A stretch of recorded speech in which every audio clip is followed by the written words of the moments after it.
Magandang umaga po sa inyong lahat. Napakabuti po ng Diyos sa atin buhay. Amen po ba? Sige po, yung mga nasa likod, baka pwede po makalipat na lang po sa mga nakikita niyong bakanting upuan. Nakakalakas po, no, kapag tayo ay nagpupuri sa Panginoon. Tunay nga sa presensya ng Diyos, tayo po ay lumalakas, no? Nakakapahinga, gumagaling. No? Kapag ang Diyos po ay kumilos na, talagang meron po nangyayari. Amen. Sino po dito nandito ka last week? Okay, naaalala niyo pa po ba? Yung tinuro po natin? Nako, na-dull of hearing na. Okay, ano po yung topic po natin last Sunday? Grow up. It's time to get serious. It's time to grow up, no? Ibig sabihin po, wag po tayong manatiling immature, no? Kailangan mag-mature po tayo. Kapag bago ka, okay lang sa'yo. No, nasa period na yan ay nasa immaturity ka pa. Pero habang ikaw ay tumatagal, hindi ka lang basta tumatagal, dapat ikaw din ay gumugulang sa spiritual. Okay? Kaya nga sabi ko po sa inyo, the moment na ikaw ay praise yan. Check. No? Sabi ko po sa inyo, the moment na praise yan. Check. Praise yan. Diba po sabi ko po sa inyo, the moment na ikaw ay nag-stop na mag-mature, diyan ka na mag-i-start na mag-fall away or mag-backslide. No? Kasi talagang ang buhay natin dapat may progreso eh. Amen po ba doon? No? Hindi lang tayo basta tumatanda, kundi may pinagkatandaan din po tayo sa spiritual. At yun po yung ayaw nating mangyari, yung malayo tayo sa Panginoon, mag-fall away po tayo o mag-backslide po tayo. Ito po yung pinakamapanganib na kondisyon ng isang Kristiyano po. Amen po ba doon? And we cannot afford to walk away from the Lord, to fall away, to backslide. Mahirap po yung ganyang kalagayan. Kasi po, alam mo, hindi po talagang ganun kadali. Kapag namatayan ka ng apoy, minsan parang gustong-gusto mo naman, pero hindi mo makuha yung rhythm mo eh. Nakita ko po yan sa marami pong mga Kristiyano. Kaya nga, di ba po, yung binuksan ng Diyos, yung apoy po sa templo, pinabantayan niya sa priest eh. Diba? Ang Diyos lang nagbukas, pero dapat ikaw magbabantay. Yung apoy mo, bantayan mo rin. Amin po ba doon? No, may responsibilidad po tayo. Kasi mahirap po kapag tayo po ay nag-fall away. Kaya kung napansin po ninyo, may mga nakasabayan po kayo sa pananampalataya noon. Tama po ba? Nakasabay po ninyo mag-church, kasabayan po ninyo mag-encounter, kasabayan nyo pong nag-serve. Pero napansin mo, ngayon hindi na po sila nagpapatuloy. Tama po ba doon? No? Hindi mo na sila nakikita rin sa loob ng simbahan. Kaya maging maingat po tayo sa ating paglakad po sa Panginoon. And our topic for today is entitled, Never Fall Away, Do Not Harden Your Hearts or Your Heart. No? Ang pag-fall away po, mga kapatid, hindi po ito nangyayari overnight. Okay? Hindi po ito isang gabi lang, kinabukasan, malayo ka na sa Panginoon, kundi ito po ay gradual. Sabihin natin gradual.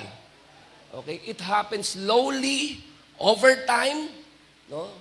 Unti-unti, habang lumilipas ang araw, linggo, buwan, panahon, nakikita mo yung sarili mo ay para bang malayo na sa Panginoon.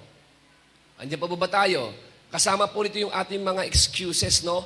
Along the way, sa journey mo, may nangyari, nagkaroon ng spiritual heart disease, nagkaroon ng problem yung iyong puso. Ano po nangyari sa puso? Yung puso ay naging matigas.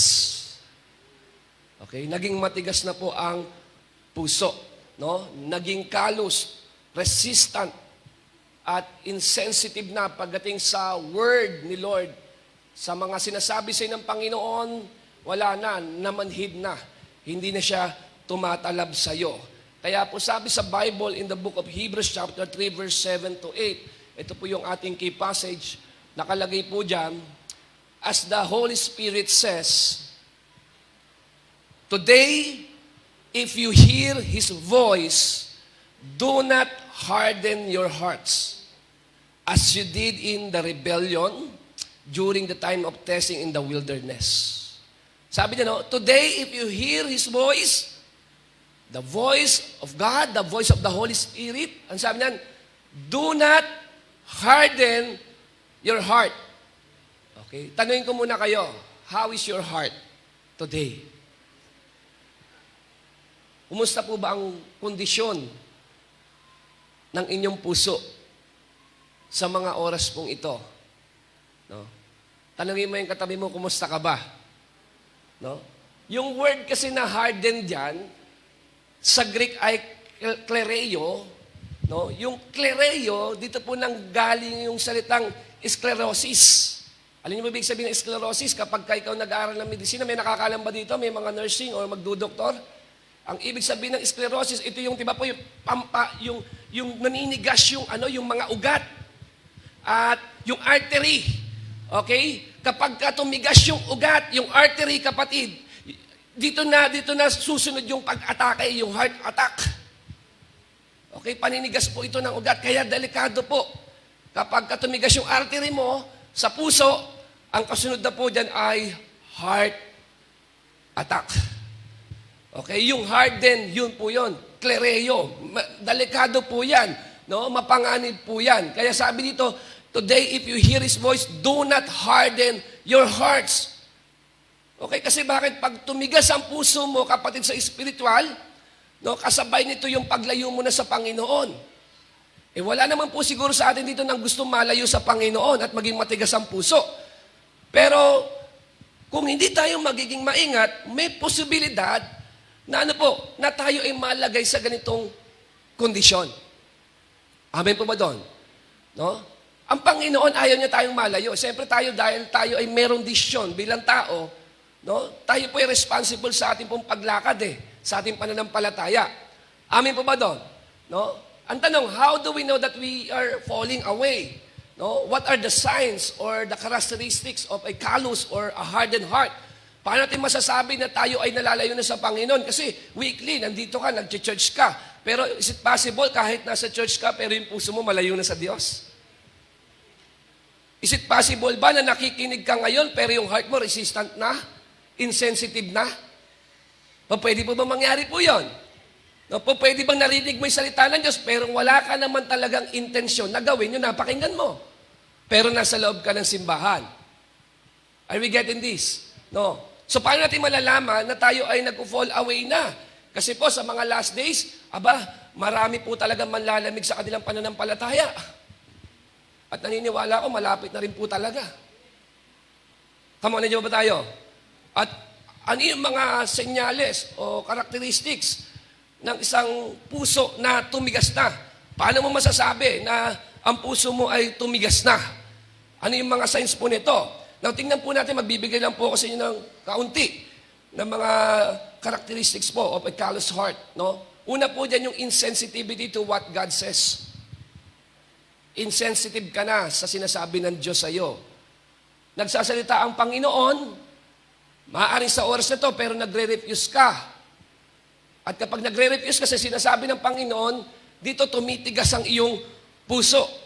Insensitive ka na sa sinasabi, insensitive ka na sa mga ginagawa ng Diyos sa buhay mo, hindi mo na namamalayan na ang Panginoon pala ay nangungusap sa iyo sa mga pinagdadaanan mo ngayon. Hindi mo namamalayan na ang Panginoon kinakausap ka ngayon para sa iyo pala itong mensaheng ito, pero naiisip mo yung katabi mo.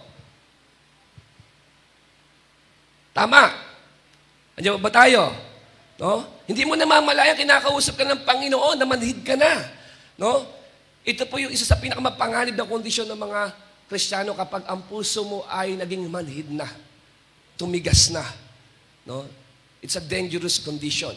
No? Pangalawa, yung resistance to His authority. Okay? Hindi mo na kayang mag-submit sa will ni Lord. Alam mo naman ang may final authority sa buhay natin ang salita ng Diyos Tama po ba doon?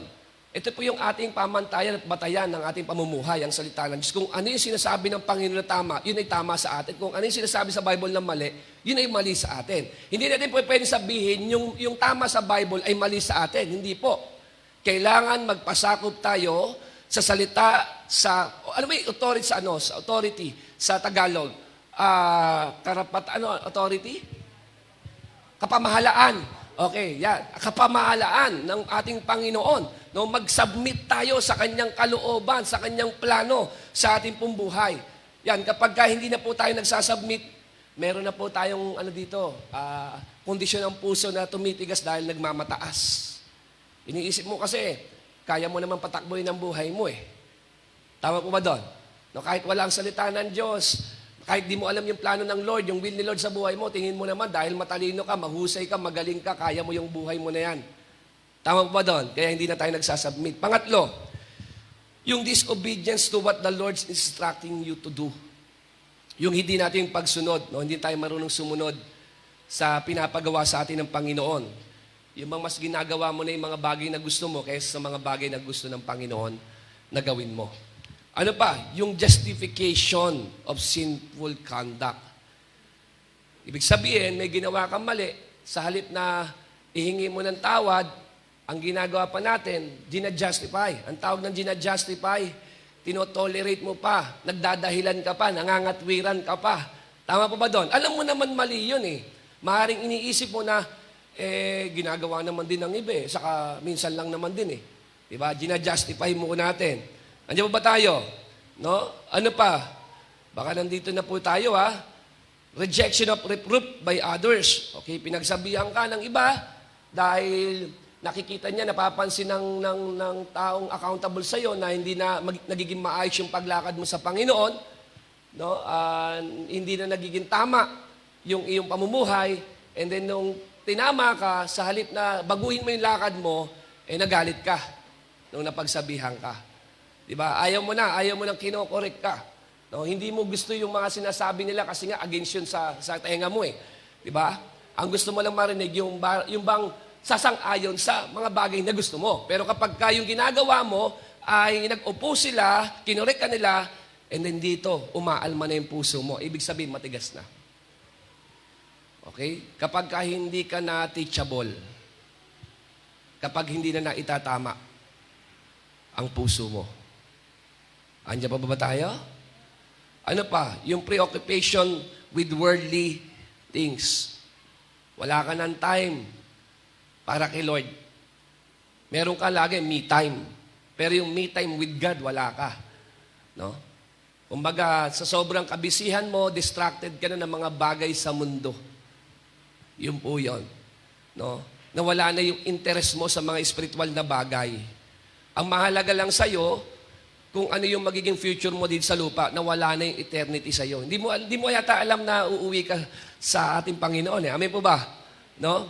Hindi mo yata alam na nasa Bible na ikaw ay dayuhan lang dito, stranger ka lang dito. Hindi ito ang totoong tahanan mo. Mabilis ka lang dadaan dito. Meron ka talagang totoong tahanan. Amen po ba doon? No? Kaya lang, dahil na-occupied ka ng mga bagay sa mundo, yun nga naging problema, na walang ka na ng interest sa pangwalang hanggan. Yung isipan mo, pang temporal lang, na wala na yung eternity. Andiyan ba tayo? Kasi yun ang gagawin sa'yo ng kaaway eh. Tatanggalin sa'yo yung eternity sa puso mo eh. Para ang pangarap mo, yung pagnanais mo, panlupa lang. Tama. No? Kaya makikita mo, ang dami mong plano sa lupa, pero wala kang plano pagdating sa langit. Marami kang gustong sa lupa, pero wala kang gustong gawin pagdating sa langit, pangkaharian ng Panginoon, sa kalooban ng Diyos. Kasi bakit? Masyado na tayong na-overwhelm o na-occupy ng mga bagay sa mundo. Okay? Kaya yung kawalan ng interes sa mga gawain ng Panginoon, sa mga spiritual na bagay, yan po ay sintomas na yung puso mo ay nagiging matigas na. Amen? Ano pa po? Ito nga po yun, yung little interest in spiritual matters. Sumunod yung absence of private devotion. Wala na ng devotion eh. Di ba? May oras ka sa Netflix pero sa devotion, wala. May oras ka para maglaro sa mobile games pero sa devotion mo, wala. Sa ibang bagay, masipag ka, nakakatagal ka, pero pagdating sa pagbabasa ng Bible, pananalangin, hindi ka makatagal sa presensya ng Panginoon. Bakit? Kasi may mali na sa puso mo. Mas nag-i-enjoy ka sa mga bagay sa mundo, pero pagdating sa devotion mo, nagiging burden na lang sa'yo. Come on. Dyan sa devotion, nagsisimula ang lahat ng problema. Kapag hindi mo nilaban ang devotion mo, kasunod na yan, dedire-diretso na yan. Yes. Are you with me? No? Nawawalan ka na ng time sa salita ng Diyos. Bakit? Importante ba devotion? Oo naman, kasi ang pananalangin pakikipag-usap mo sa Diyos eh. Sino po dito talaga meron kang tunay na relasyon sa Panginoon? Ang relasyon, di ba po, nabubuhay ang relasyon sa pundasyon ng komunikasyon. Amen po ba doon? Hanggat maganda yung communication, maganda yung nagiging relationship. Diba? Sa pananalangin mo, nakikipag-ugnayan ka sa Diyos. Sa pagbabasa mo ng Bible, ang Diyos ay nakikipag-ugnayan sa iyo. Ganun siya katindi. Amen po ba doon? Kasi nga ang pinasok mo, hindi relihiyon, kundi buhay na relasyon. Tama po ba doon? At naniniwala naman talaga ako sa tunay. No? Hindi nagiging mahirap sa kanya yung mga bagay para sa Panginoon. Tama. Are you with me? Kasi siyempre yung tunay, walang ibang ninais siya kundi yung makilala pa ang Lord eh. No, mauwaw siya sa presensya ng Panginoon, mahalin niya ang salita ng Diyos, lumakad siya sa kalooban ng Ganon talaga ang tunay. Hindi mo naman talaga mapepeke ang tunay eh. Amen. Pero kung sinasabi mong umaating ka ng church pero wala kang interest, wala kang hilig, at walang word of God sa'yo, talagang sapilitan pa, no? Nakikipagbakbakan pa yung leader sa'yo, makapag-devotion ka lang, ang laki ng problema mo. Ang tanong ko sa iyo, bakit nga wala kang interes sa mga bagay para sa Panginoon? Diba nabuhay ang espiritu mo eh. Amen. Nung dati mong kalagayan, wala talagang interes yan. Pero yung nabuhay, yung sinasabi mo na born again ka, tapos wala ka pa rin interes na makilala si Lord, na lumalim kay Lord, na ipursu si Lord, may malaki kang problema. Amen. So, maaaring ganon. Nung una, nagsimula ka, no, talagang umiiyak ka pa kapag nagbabasa ka ng Bible, kapag nagpe-pray ka, daman-daman mo ang presensya ng Panginoon, pero along the way, na-neglect mo na, nagka-problema na yung puso mo. Amen? Ano pa? Yung avoidance of gathering to worship with other believers. Hindi ka na nakikita sa gawain ng Panginoon. Wala na. Kinakatamaran mo na. Para sa iyo, ano lang siya, it's just a waste of time. Bakit kailangan? Bakit every Sunday? Bakit ang daming gawain sa church? Yung taong nagre-reklamo maraming gawain sa church, siya naman hindi na nagte-church eh. Hindi, totoo yun. Yung taong nagte-church, hindi naman nagre-reklamo sa gawain ng Panginoon eh. Amen. Ibig sabihin, ang gawain sa'yo ng Panginoon, optional na lang, negotiable na lang. Command po ito sa Bible eh. Keep your Sabbath holy. At wag mo raw kaliligtaan ang pagdalo sa mga pagtitipon. Bakit? Kasi napaka-importante po nito eh. Dito po sa gawain ng Diyos, no, nakakarinig tayo ng mensahe ng Panginoon. Amen po ba doon? Nakakapag-worship tayo kasama ng iba, nahahawa rin tayo sa apoy ng iba, napapalakas tayo ng isa't isa. Pero dahil nga nagka-problema yung puso mo, namanhid yung puso mo, yun pa rin ang bottom line. Wala ka ng interes sa mga bagay para sa Panginoon. Amen po ba doon? At isa pa sa nagpapatigas po ng puso natin, hindi ko na po dyan nilagay kasi po sa akin po ito eh, ay yung inaalagaan nating kasalanan. Yan talaga. Killer yan. Totoo. Yung kasalanan na inaalagaan natin. No, sometimes we're not aware eh, na para bang naging normal na lang sa atin. Kasi yun nga eh, yung sin deceitful po yan, sabi sa Bible. Yung deceitfulness of sin. Deceptive po siya. And when we say deceptive, mapandaya, mapanlinglang, no? Sin is deceptive in its appearance. No? Kapag nag-appear kasi ang kasalanan, talagang attractive yan, beautiful yan, maganda yan. Tama po ba doon? Kaya nga diba si Eva, nadali siya ng kaaway eh. Bakit? Pinagmukha ba naman ng demonyo eh, ni Satanas, yung bunga ng pagkakalmabuti masama, talagang napakaganda sa paningin ng tao. Diba? Ganun niya tayo tinitip ni Satan eh. No? Yung kasalanan parang, naku, mukhang maganda to, mukhang ma-enjoy ko to. Kasi nga deceptive siya eh. Deceptive siya. Hindi i-discuss sa'yo ng kaaway yung consequence. Ang i-discuss sa'yo ng kaaway yung pleasure. Tama mo doon? No, hindi niya sasabihin sa'yo na, pag ginawa mo yan, masisira ang pamilya mo. Hindi mo gagawin, hindi niya sasabihin yun, tama mali. Ang sasabihin niya yan, tingnan mo naman. Di ba? Wala naman nakakaalam eh. Hindi ba tayo? Sino man nakakita? Oh. Gratification yan. Gratification. Masaya yan. Masaya. Pag mumakain niya yung kasalanan ay nakaka-enjoy at masaya. Tama po ba doon? Nagkakaintindihan po ba tayo? So sin is deceptive in its appearance. Sin is deceptive in its promises. Ay, may pangako lagi ang demonyo sa kasalanan. Ano sabi niya kay Eva? Oh, naalala niyo pa? Pag kinain mo yan, hindi mo na kailangan ng Diyos. Magiging matalino ka. At magiging katulad mo siya. Somebody ka na. Tama? Kayang-kaya mo na lahat. May pangako, diba? Yung kasalanan may pangako. Naku, matutuwa ka dyan, nagsasarap ka dyan, mag-e-enjoy ka dyan. Pleasure yan. Diba? Minsan lang yan dumating. Yun nga. May pangako. Diba? May isa kahit naman illegal, pinapasok mo na illegal. Kasi bakit? Biglang yaman ka dyan, no? Ano ka ba naman? Minsan lang yan. Diba? Tapos paglagay mo ng pera, ubos ang pera, scam pala. Hindi ka naman may scam sa isang bagay na alam mong scammer yun eh. Tama mali. Kaya ka na-scam kasi may pangako yun.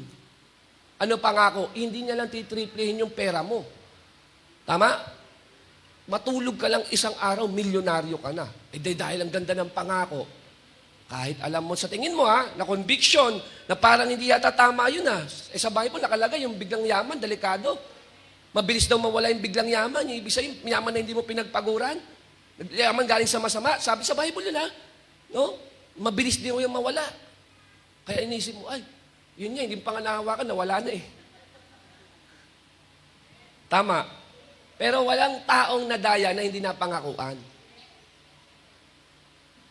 Nakuha nyo? So sin is deceptive in its appearance, sin is deceptive in its promises, and sin is deceptive in its reasoning. Iba yan. Yung reason na wala namang nakakaalam, walang nakakakita. Subukan mo lang. No? Subukan mo lang kahit minsan. No? Pampalipas oras lang. Yun. Doon na nagkakaproblema. Nagkakaintindihan po ba tayo? Kaya nga yung deceitfulness of sin, napakadelikado po niyan. Pwede po kasi nandito tayo sa loob ng simbahan, pero yung habitual, lahat tayo nagkakasala. Ibig ko sabihin yung habitual sin na inaalagaan mo. Yung hindi mo masuko-suko sa Panginoon, yung ayaw mo ipagalaw sa Diyos. Amen po ba doon? Andiyan ba tayo? No? Yung nasa loob tayo ng simbahan, pero yun nga ang problem, patuloy tayong namumuhay at nagpa-practice ng kasalanan. Maaaring nakakarinig ang salita ng Diyos, kaya ang iniisip mo, parang hindi sa akin to, hindi para sa iyo. Okay? Ano pa yung nagpapatigas sa puso po natin? Ito matindi, hindi lang kasalanan, kundi maging yung pride. Sa Tagalog, anong Tagalog? Kayabangan. Pagmamataas. Boastful, prideful. Tama po ba doon? No? Pagmamataas at pagmamayabang. Yung hindi mo alam niyo yung hindi mo pag-amin sa totoong kondisyon mo, pagmamayabang din yun eh. Yung bang akala mo, kayang-kaya mo, pero hindi mo naman talaga kaya na. Yung bang ang bigat-bigat na, suko-suko ka na, pero lagi kang, pag tinatanong ka, lagi mo sinasabi, okay ka lang. Akala mo lang, matibay ka. Pagmamayabang yun, kasi merong taong gusto palang tumulong sa'yo, ang Diyos pala nagpadala ng tao para tulungan ka, samahan ka, pero nire-reject mo kasi bakit? Iniisip mo, kaya ko to. Tama po ba doon? No? Nagkamali ka na pero ayaw mong pang aminin, sa halip na umamin ay nagdadahilan pa. Ang sabi sa Bible, pride goes before destruction. Okay? Pride goes before destruction. No? Ano pa, yung another thing, no, yung maraming binibless ka ng Panginoon, pero ito yun ang dami ng ginawa ng Diyos sa buhay mo magaganda. Pero pagdating sa credit, ikaw ang kumukuha. Hindi mo na ibibigay. Kinukuha mo yung glory, yung credit na para sa Panginoon lang dapat. Iniisip mo kasi, kaya ka nandyan, kaya ka na-promote, dahil masipag ka, mahusay ka, magaling ka, matalino ka, nagsikap ka ng gusto. Na sa halip na sana, ang mag-glorify yung pangalan ng Panginoon, ang nag-glorify, ikaw yung mahusay. Ikaw yung magaling, yung bang, dahil sa iyo nangyari yan. Tama po ba doon? Yun po yung anyo ng pagmamataas po eh. No? Sabi nga raw po, yung pride daw, it blinds us. No? Ano ibig sabihin? Binubulag po tayo ng kayabangan. Wala naman siguro dito nga amin na mayabang ka eh. Di ba? Yung wala kang pera, marami nga amin dito. Pero yung sinabing mayabang ka, wala nga amin. Wala pa akong nakita nagsabi, ako pastor, mayabang ako eh. Hindi, kasi nga yung kayabangan, ang nakikita mo lang mayabang, yung katabi mo. Hindi totoo yun. Kadalasan, yung kayabangan na nakikita mo, ibang tao. Pero yung pagmamataas mo, yung kayabangan mo, hindi mo nakikita. Kasi nga, binubulag ka ng kayabangan eh. Amen po ba doon? Andiyan po ba tayo? Andiyan po ba tayo? Sabi daw, pride blinds us. Para daw siyang jellyfish. As in jellyfish, transparent, di ba? Transparent siya, and then parang siyang invisible, malalaman mo na lang kapag tinamaan ka na. Kapag bumagsak ka na.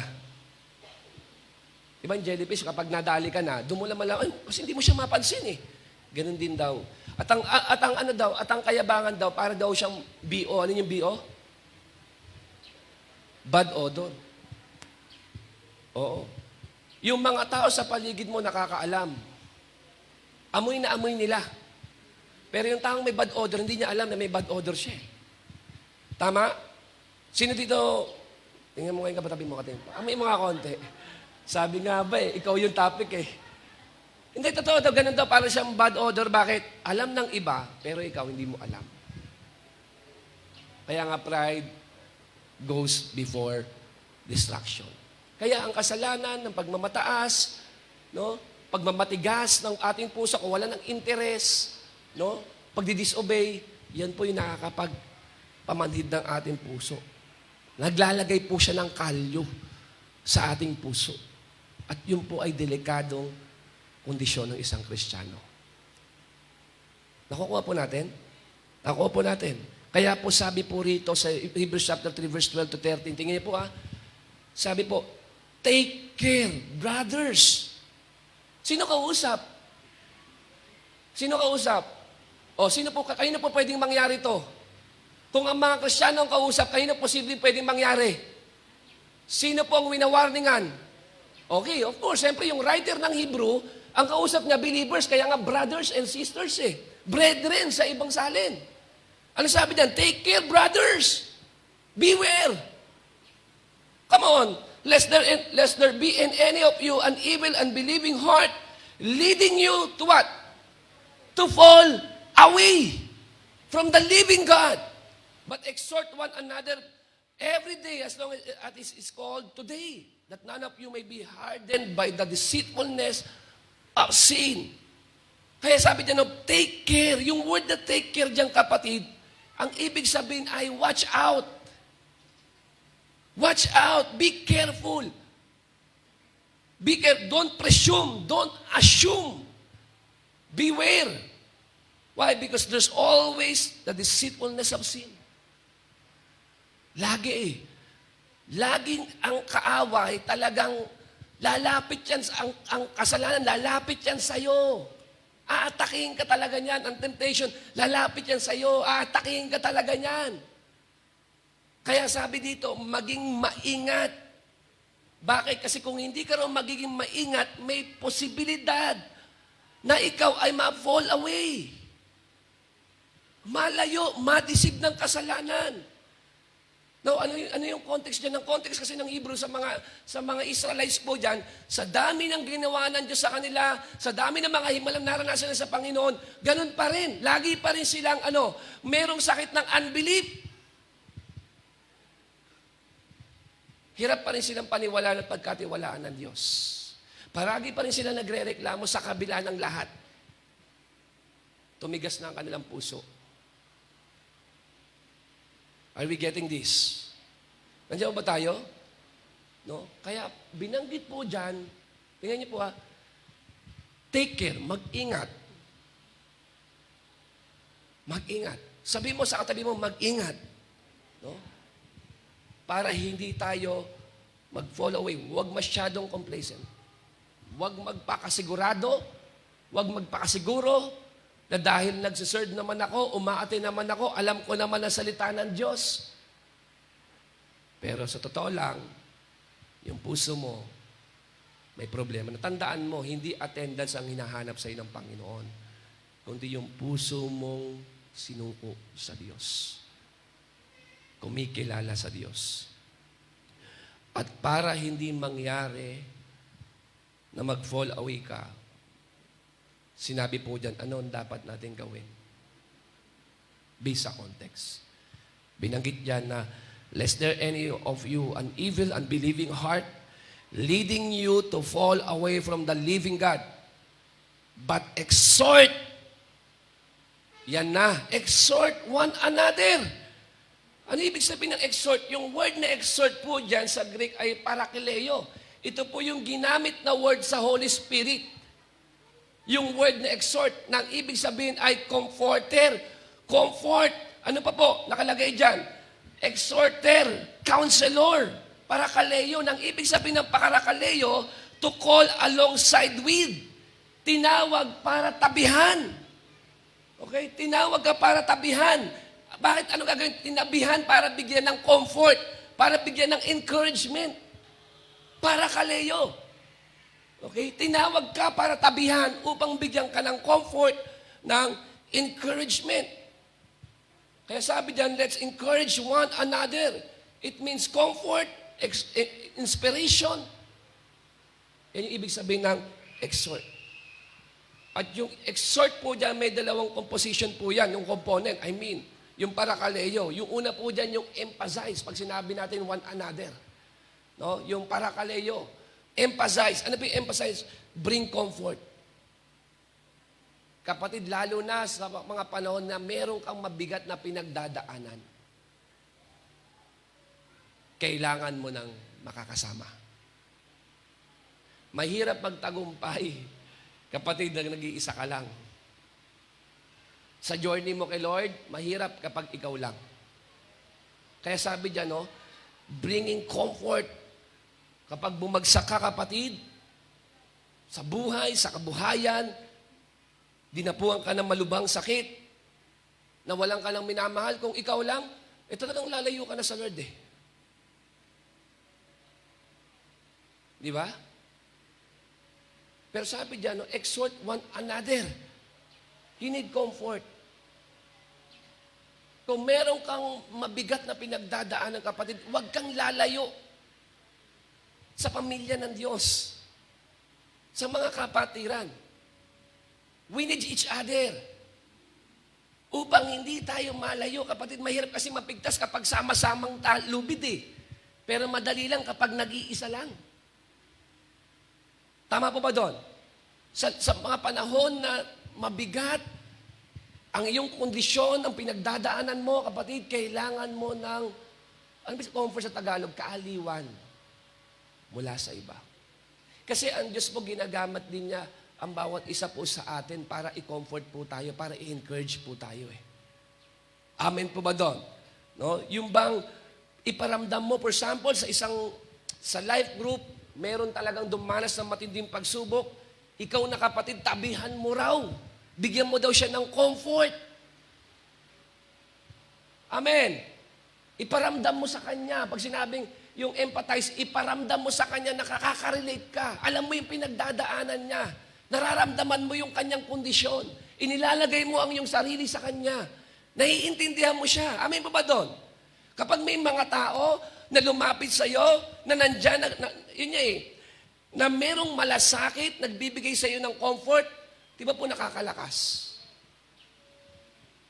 Nakakalakas.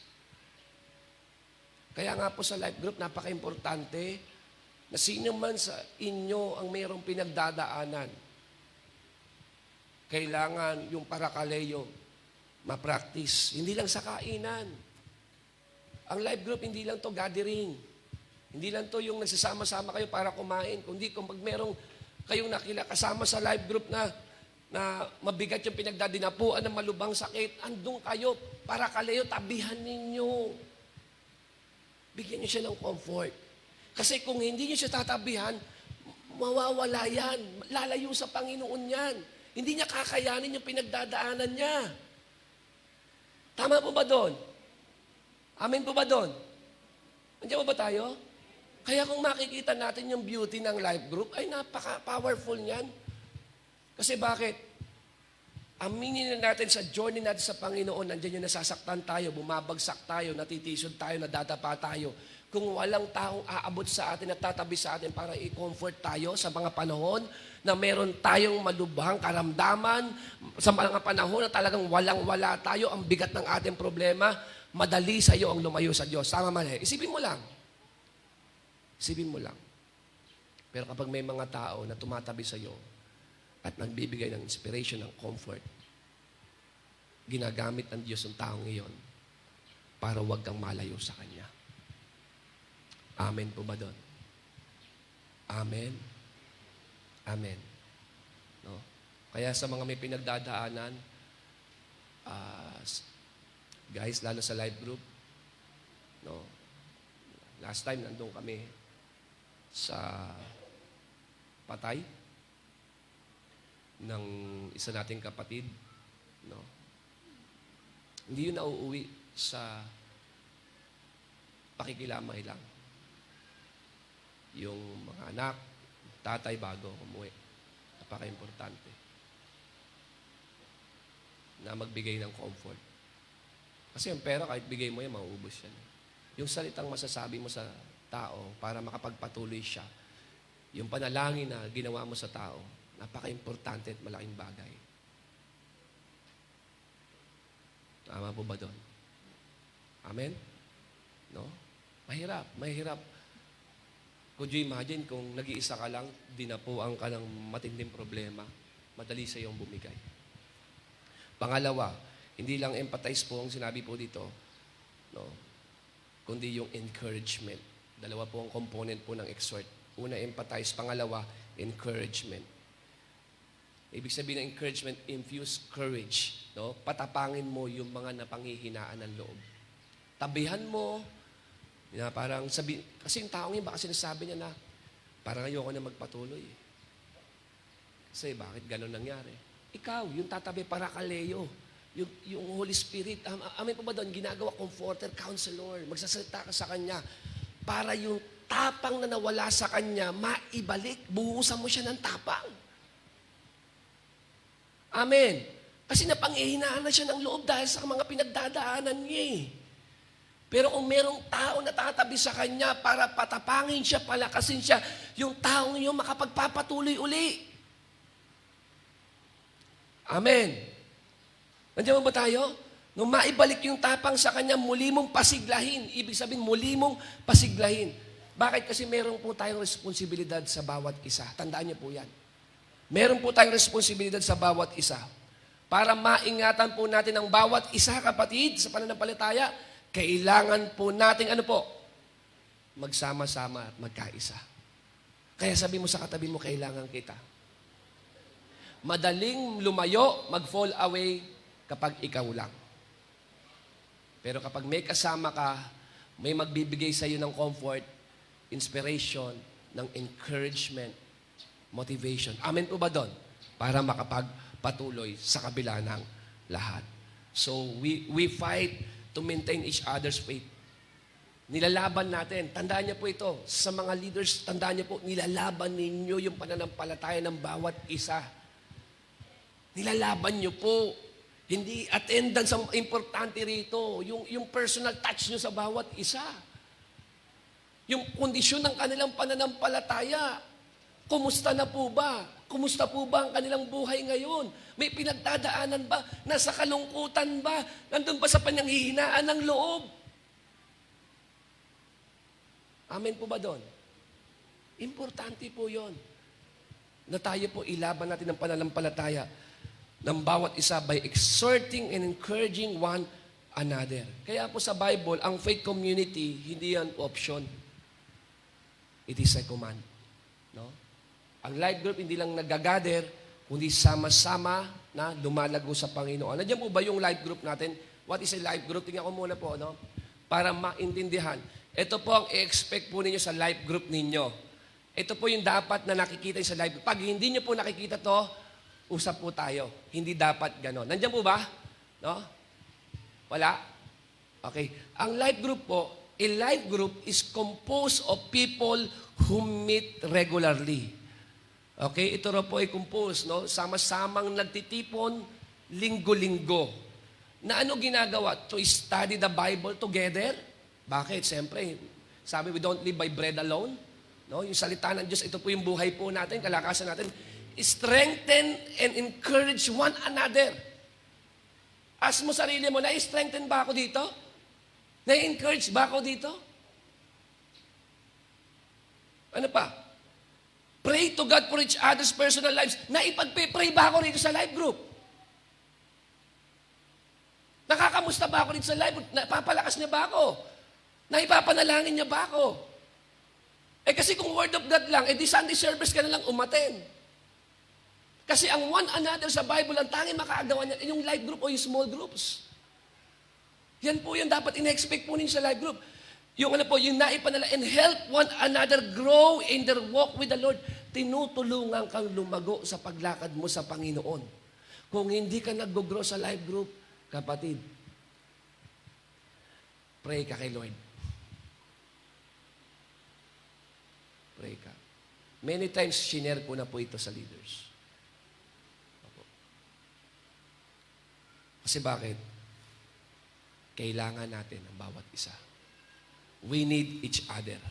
No? Ang problema po kasi, ito po yung pinaka-nagiging problem po sa atin. Masyado po kasi tayo nag-a-assume na okay lang palagi tayo.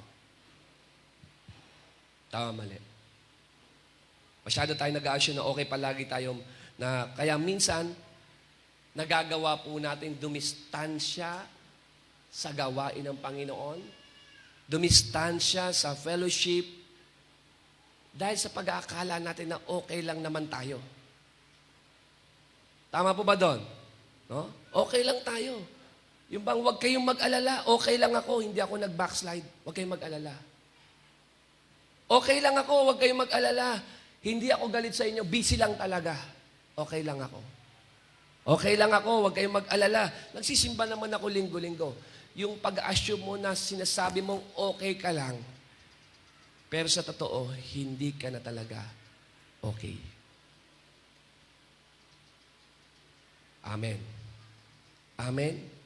Hindi mo namamalayan, yung puso mo, tumitigas na. Kaya sabi sa Bible, kapag narinig mo ang tinig ng Diyos, ngayon huwag mong pagmatigasin ang puso mo.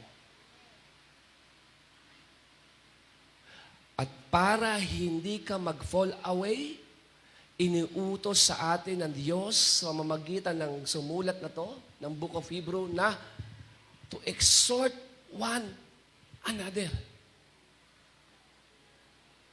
Hindi basta lalayo ang isang tao, isang Kristiyano, kung merong sumasama sa kanya.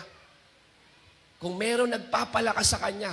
Kung merong nananalangin para sa kanya, kung merong lumalaban ng pananampalataya, hindi, kapatid, tingnan mo, hindi basta-bastang malalayo yung taong yun. Kung ang bawat isa, ayun niya, alam yung salitang para kaleyo. Kaya ikaw, kapatid, kung tatabihan mo lang yung kapatid mo, ipapanalangin mo siya, hindi yan mawawala. Kung ilalaban mo lang yung faith niya, hindi yan mawawala. Kaya ang pagiging matigas ang puso, kapatid, it is a very, very dangerous condition.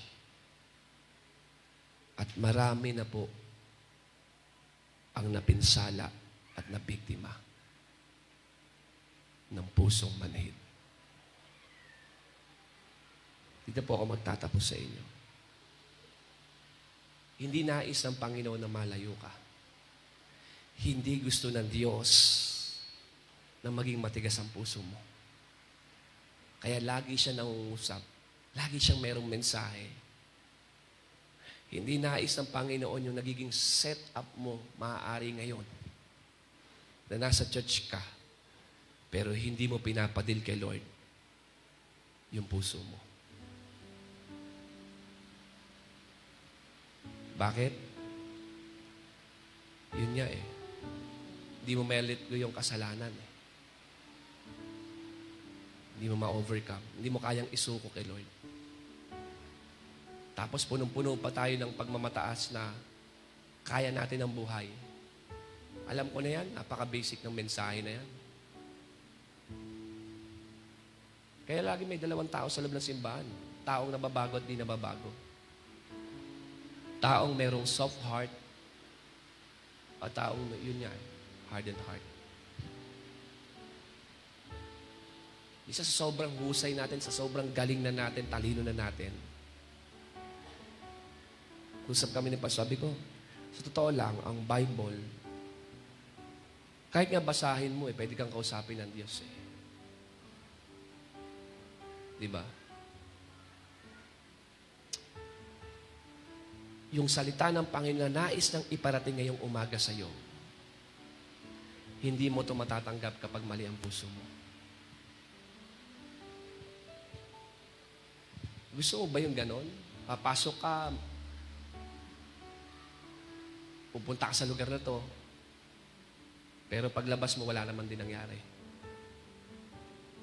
Kasi sa halip na maging humble tayo kay Lord na may problem tayo, kinikriticize natin yung mensahe, alam ko na yan, magaling ako, hindi ako lalayo, hindi ako magabakas, okay lang ako. Nakuha niyo po ibig sabihin? Dito po unti-unti, nakakita natin yung puso natin hindi na receptive, hindi na responsive. Now, ano ang solusyon kapag ang puso ay tumigas? If you have a hardened heart right now, kapatid, if you are struggling with obedience, if you are struggling with God, ano ang solution? Listen to me. No, the only solution is to get on your knees and humble yourself before God. Ganun lang. At sabihin mo kay Lord, Lord, something is wrong with me. Kasi Lord, yung puso ko, pakiramdam ko, hindi na para sa iyo. I repent. I humble myself to you, Lord. And change my heart. Because only God can change a human heart. A hardened heart. Ang tanging solusyon lang, listen to me, yung marunong kang mag-admit.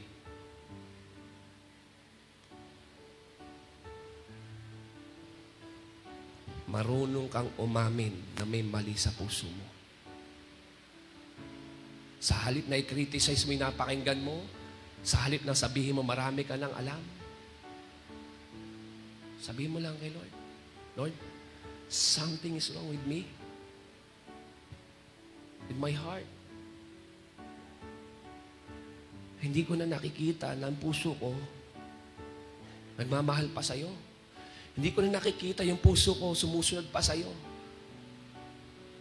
Hindi ko na nakikita yung sarili ko, yung puso ko,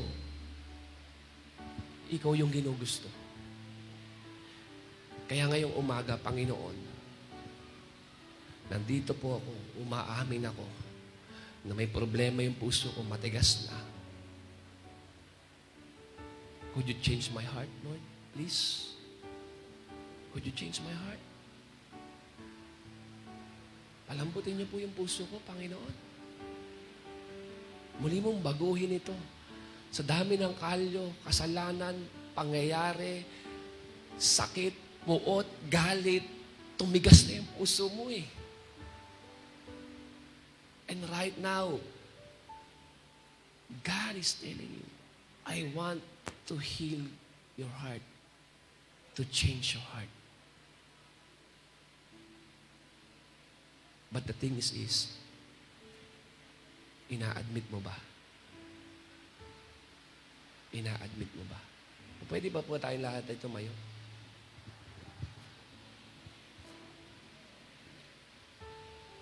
Sa umagang ito,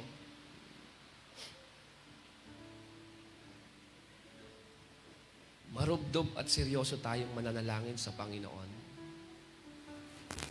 sa kondisyon ng ating puso. At naniniwala ako kapag nagpakumbaba tayong lumapit sa Panginoon, nakahanda ang Diyos na galawin at baguhin ang ating puso. Kung naging matigas yan, kapatid, sabi sa'yo ng Panginoon, wag kang magturo ng ibang tao. Kasi si Lord kasi yung asawa ko, yung anak ko, hindi, wag mo silang ituro. Wag mo ring sisihin yung past mo. Ngayon, ang sabi ng Lord sa'yo, ina-admit mo ba na may problema ang puso mo? Are we getting this? Huwag tayong magturo ng iba. Huwag natin sisihin ng ibang tao kung bakit tumigas ang puso mo kasi ganito ginawa. Huwag mo silang sisihin. Hindi yan nakakatulong sa'yo. Huwag mo na sisihin yung mga nangyari sa nakaraan. Your past is no more. Amen po ba doon? Stop blaming others. Stop blaming your past. You have to admit. You have to admit. Because only God can change your heart. Can change your heart. Humble yourself before the Lord and ask God, Lord, could you change my heart, please? Come on, let's pray. Sige kapatid, personal ka makipag-usap sa Panginoon sa mga oras na to.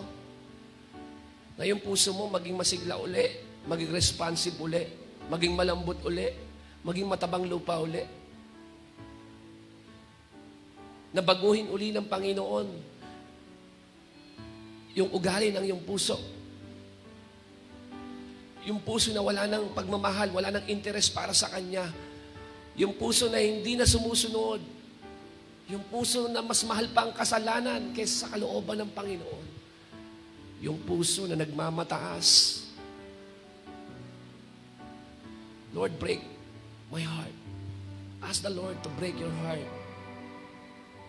To break your heart. Right now. Sige lang, kausapin mo ang Panginoon. Kausapin mo lang ang Panginoon, kapatid. Iiyak mo sa Lord yung puso mo. Lord, hindi ako ganito nung nagsimula ako sa iyo eh. Hindi ako ganito nung nagsimula ako sa iyo. Hindi ako ganito nagsimula ako sa iyo. May nangyari along the way, Lord, sa puso ko, naging matigas siya eh. Naging matigas siya.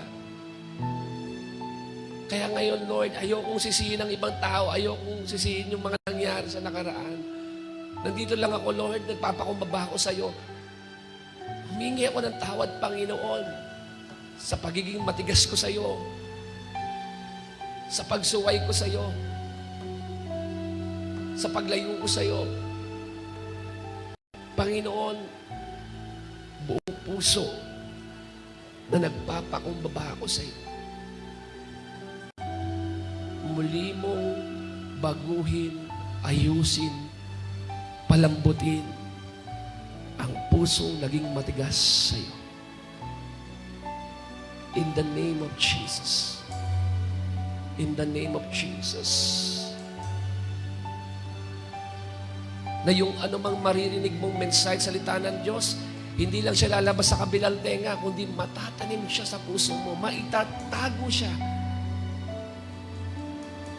sa iyong kalooban. Magdadala ng pagbabago sa buhay mo.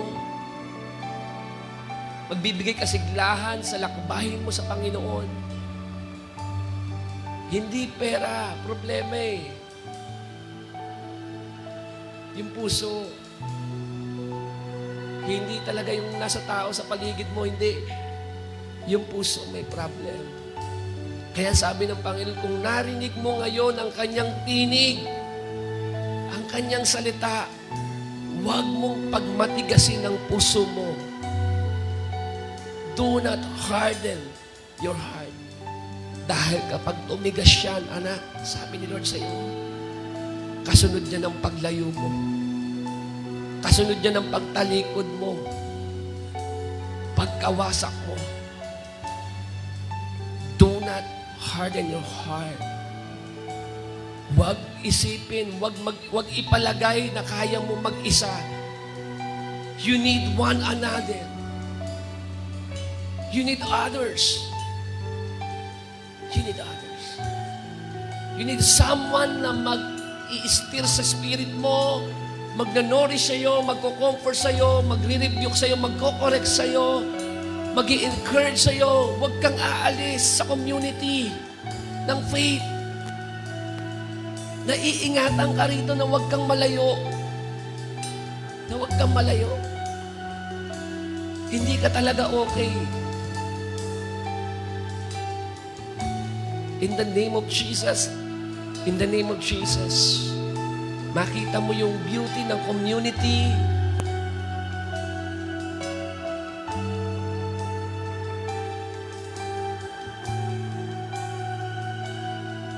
Yung mga nangyayari sa'yo, may purpose, Lord. May purpose, Lord. Pagdala mo ngayong umaga, may pangungusap si Lord. May pangungusap si Lord. Sa oras na to, hayaan mo na ang presensya ng Diyos lumapag sa iyong puso. Tanggalin ang kalyo at pamamanhid at muling maging maalab at masunurin para sa Panginoon. Muling magmahal. In the name of Jesus. Salamat po ng marami, Panginoon. Lord, sa iyo po namin binibigay lahat ng kaluwalhatian, lahat ng parangal, sa lahat ng ito, sa pangalan mo, Jesus. Amen.